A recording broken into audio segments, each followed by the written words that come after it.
Ézéchiel, chapitre 9. Puis il cria d'une voix forte à mes oreilles. Approchez, vous qui devez châtier la ville, chacun son instrument de destruction à la main.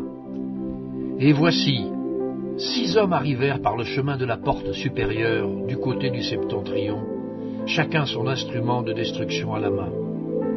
Il y avait au milieu d'eux un homme vêtu de lin et portant un écritoire à la ceinture. Ils vinrent se placer près de l'autel d'airain. La gloire du Dieu d'Israël s'éleva du chérubin sur lequel elle était et se dirigea vers le seuil de la maison.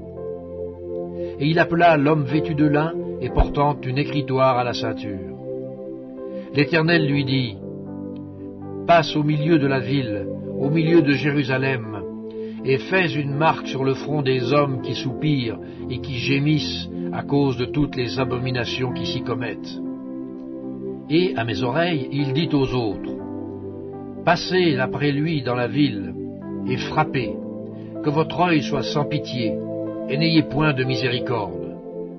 Tuez, détruisez les vieillards, les jeunes hommes, les vierges, les enfants et les femmes.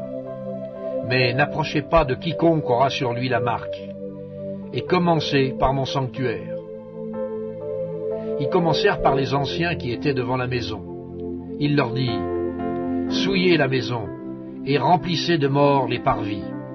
Sortez. » Ils sortirent, et ils frappèrent dans la ville. Comme ils frappaient et que je restais encore, je tombais sur ma face et je m'écriais, « Ah, Seigneur éternel, détruiras-tu tout ce qui reste d'Israël en répandant ta fureur sur Jérusalem ?» Il me répondit, « L'iniquité de la maison d'Israël et de Juda est grande, excessive.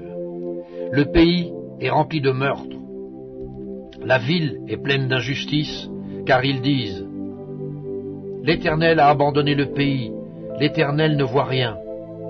Moi aussi je serai sans pitié, et je n'aurai point de miséricorde.